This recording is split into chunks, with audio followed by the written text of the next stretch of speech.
sejam muito bem-vindas para mais um vídeo aqui da nossa comunidade. E nesse vídeo eu quero falar com vocês um pouquinho sobre o método GTD no geral, né? Aqui a gente já passou por todas as fases e aqui eu quero bater um papo com vocês um pouquinho sobre o método, sobre a aplicação dele, como a gente faz para manter ele e também mostrar um pouquinho do meu dia a dia, né? Como é que eu uso o método na prática. Bom, o método então ele está resumido em a gente identificar e administrar ali os nossos compromissos e interesses, que são as tarefas e objetivos que a gente tem. Com o tempo, é claro que os nossos objetivos ali da vida, eles vão mudar, a nossa rotina vai mudar, às vezes você muda de país, de cidade, muita coisa muda, mas o método, né, a partir do momento que você entende ele, você consegue aplicar ali para diferentes realidades. No começo pode parecer muita coisa, pode parecer ali muitos processos, mas é igual quando a gente aprende a dirigir, né? Quando a gente vai dirigir pela primeira vez, a gente presta atenção em todos os detalhes, na troca de marcha, a gente até olha para o câmbio para ver em que marcha que tá. Enfim, a gente fica um pouco até perdido olhando para o retrovisor, para o lado, para a velocidade, para o câmbio,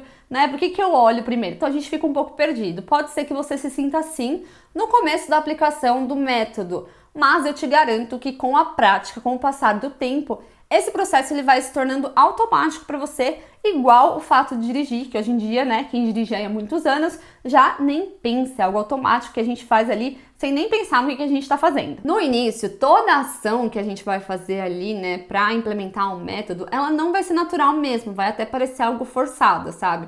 Você fala, não, eu preciso fazer isso, eu tenho que fazer isso. Mas isso é normal. Pode parecer simples, como por exemplo, o fato da gente anotar tudo que vier à nossa cabeça ou todas as nossas ideias, é algo que não é complexo, concorda? Ah, eu só preciso anotar as minhas ideias. Só que é algo que exige uma certa disciplina e constância de você fazer isso. Então, vamos supor que você começa a aplicar o método hoje, e aí você vai lá e anota tudo e vai anotando.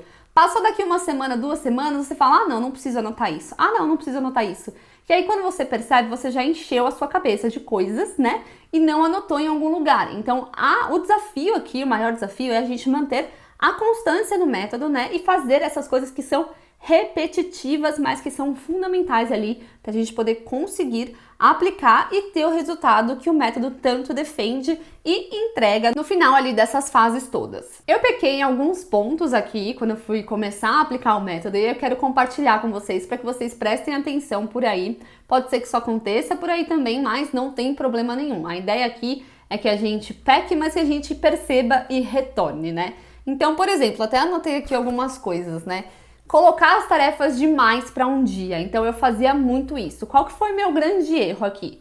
Eu colocava uma lista de tarefas enormes, só que aí dentro de algumas tarefas eu tinha outras tarefas que eu não descrevia, né? Na fase da gente analisar e ver ali quais são as próximas ações, eu não fazia essa fase. Então, por exemplo, vou usar o exemplo de gravar aula de novo. Eu só colocava gravar aula, só que o processo de gravar aula envolve fazer o roteiro, criar slides, caso a aula tenha, depois gravar a aula, depois editar a aula, depois subir a aula. Então, tem vários processos dentro e eu não descrevia esses processos. Então, uma atividade que era simplesmente gravar a aula, ela levava muito mais tempo do que eu imaginava. Então, eu fazia isso com várias atividades, por exemplo, e aí enchia o meu dia de atividades que demoravam muito, né? Muito mais do que eu imaginava. Então, esse foi um erro que eu cometi no começo. Um outro erro que eu cometi foi da revisão. Eu não revisava semanalmente as tarefas, eu achava isso besteira, eu falava, não precisa fazer essa revisão, tá tudo certo. Só que isso, gente, é muito importante, porque é só aí que você vai ver se tudo tá funcionando, se não tá. Nossa, naquele dia tinha tanta tarefa que eu não consegui fazer. Por que eu não consegui fazer? Por que sobrou um monte de coisa pro próximo dia? É aí que você vai fazendo esses ajustes. Então, esse passo de revisão semanal é fundamental e é muito importante. E aí tem alguns outros pontos de alerta que eu também queria trazer para vocês, que algumas pessoas costumam falhar ali. O primeiro deles é a questão de você armazenar as coisas de maneira que elas sejam acessíveis e de fácil acesso. Muitas pessoas acabam armazenando de forma complicada e aí quando você precisa daquela informação você não encontra ou você demora muito para achar, e essa não é a ideia. A ideia do método é facilitar. Então, por exemplo, vamos supor que você organizou ali os seus documentos, as suas pastas. Quando você precisa de algo, você precisa saber exatamente onde ele está e você precisa encontrar isso de forma fácil. A ideia não é dificultar esse processo e sim facilitar. E o segundo ponto é a gente não encher o nosso calendário de coisas que não são fiéis ali, que não são reais, que a gente não tá cumprindo. Então a ideia, como eu já disse, é que o nosso calendário ele seja ali uma realidade mesmo, uma lei, né? Como se fosse lei. Tudo que tá lá, realmente a gente vai cumprir aqueles horários, por isso que são os compromissos. Então eu não quero que vocês encham ali o calendário de vocês de barulho para vocês se perderem. O calendário ele tem que ser algo fiel ali para você. Ele tem que retratar realmente compromissos que você vai estar ali alocada fazendo aquilo e não ali fazendo outra coisa, tá? Então, eu quero que vocês sempre deixem ali os compromissos e que vocês realmente cumpram com aqueles compromissos. Caso sejam tarefas que podem ou não ser feitas, não coloque nos calendários. E, gente, tenham em mente que é muito fácil a gente perder o rumo ali no meio do caminho. É normal, não se preocupe com isso. Eu aqui perco e volto, perco e volto. Então, a ideia é que vocês voltem. Percebeu ali que você perdeu o rumo em algum momento, tá um pouco perdida?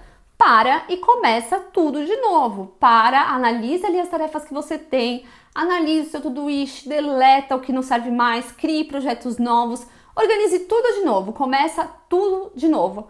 Quantas vezes você precisar, tá? O importante é a gente ir achando um caminho ali que se adeque à sua rotina. Não tem uma regra, tá? A gente tem as fases ali para seguir, mas você vai adaptando isso aos poucos. Não se preocupe se lá no meio daqui 2, 3 meses você se sentir um pouco perdida.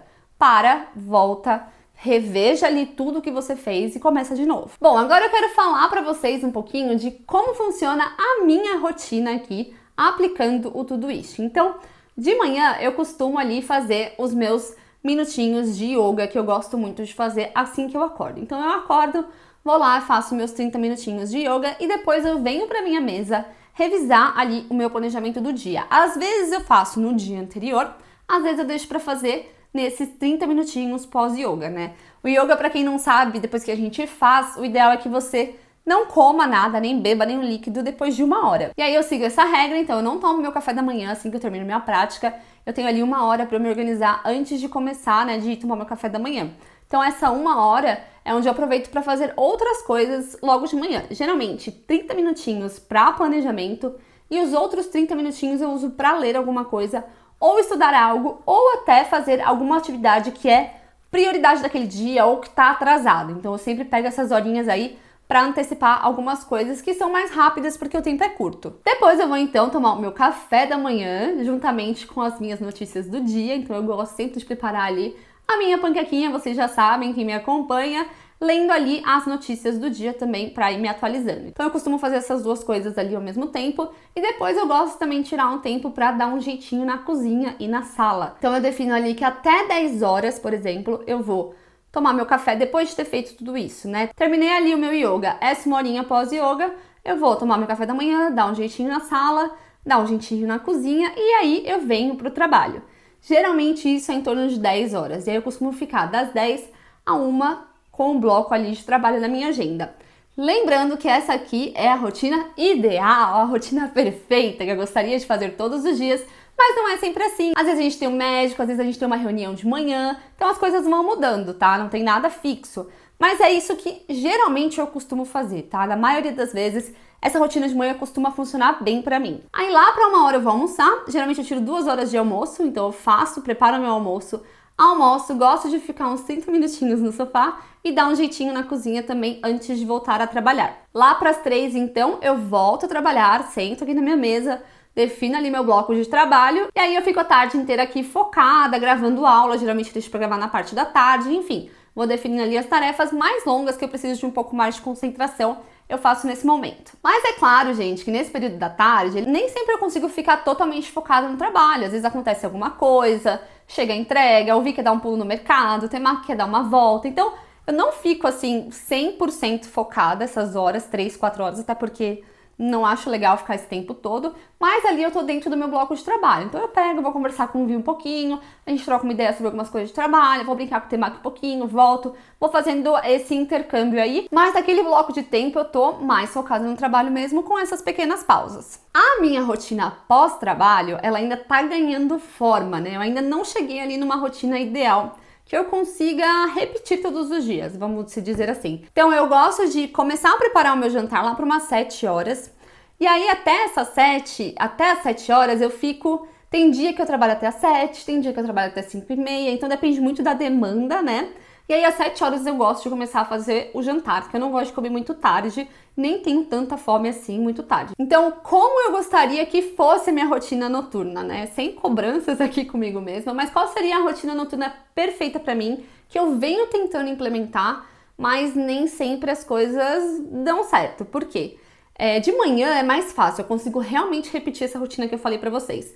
Mas de noite pode acontecer muita coisa, sabe? Durante o dia tem dias que eu não me sinto tão bem assim, então eu paro de trabalhar no período da tarde, e aí eu trabalho mais à noite. Então tem essas variações, sabe? De manhã parece que é tudo certinho, mas depois, tarde e noite, fica um pouco mais confuso aqui pra mim e eu não consigo estabelecer uma rotina certinha. Mas como eu gostaria que fosse, né? Eu gostaria que lá para umas 6 horas eu fizesse um treino, pode ser um treino ou uma caminhada. Aí lá para umas 7, é isso que eu me proponho a fazer, tá, gente? Às vezes dá certo, às vezes não. Lá para umas 7 eu começo a preparar o meu jantar, janto, dou um jeitinho na casa de novo, vou, tomo um banho, faço minha higiene do sono e aí vou dormir. Então essa seria aí a rotina ideal para mim noturna, né? Ah, Jess, o que é rotina do sono? Vou falar mais sobre isso depois em um vídeo onde a gente vai focar ali na parte do sono, da importância do sono, tá? Mas é uma rotina ali que a gente tem noturna antes de dormir, para o seu corpo começar a entender que você tá se preparando para dormir. Bom, com relação à manutenção do método, eu tenho ali uma tarefa no meu Todoist todo domingo para revisar as tarefas do meu método. Então, vou revisar minha caixa de entrada, vou revisar as tarefas próximas, né, que tem ali para a próxima semana, vou fazer aquela revisão, aquela manutenção semanal ali. Então, essa é uma tarefa que eu criei para poder fazer essa revisão. Eu também tenho um aplicativo instalado no meu celular, então caso surja alguma coisa, eu lembre de algo e eu tô na rua ou eu tô na cama às vezes antes de dormir, é batata, deito na cama para dormir e começa a vir um monte de coisa que eu tenho para fazer. Eu pego o celular e eu anoto ali no aplicativo, coloco na caixa de entrada essas ideias para depois eu analisar elas e ver ali em que projeto elas vão entrar. E a aplicação do método, gente, ela tá baseada da gente ir aprimorando, né,